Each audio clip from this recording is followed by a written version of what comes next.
the best of the week on Relevant Radio. Let's go to Tracy now in Illinois. Good morning, Tracy.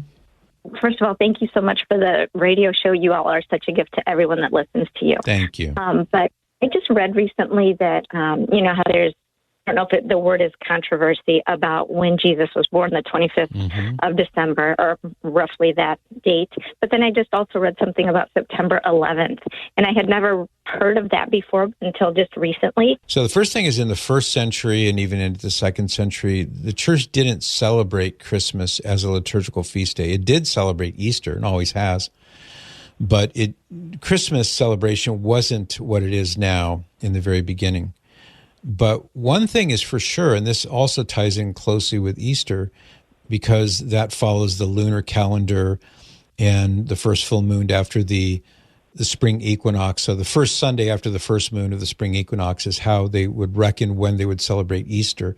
But they also were very clear on certain dates, like March 25th, where they believed in the conception of Jesus. We call that the virgin birth. So when the angel Gabriel appeared to Mary and gave her the good news. And so lots of calculations can be done. You can add 9 months to that, and you get to December 25th. In the early church, there are significant figures, including in the church fathers, Hippolytus, St. John Chrysostom, and others, many others, in fact, who dated Christmas as December 25th.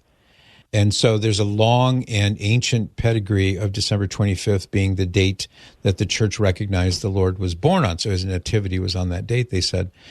And one little wrinkle here is that some people claim that the Catholic Church was trying to mimic or co-opt the pagan festivals like Sol Invictus, the unconquerable sun pagan holiday, but it's exactly the opposite.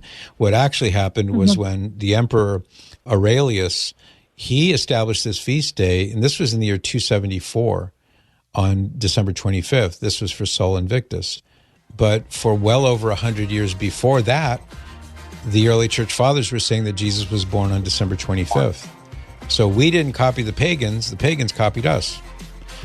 There's a lot more to say, but I'll have to leave it at that, Tracy. Does that help?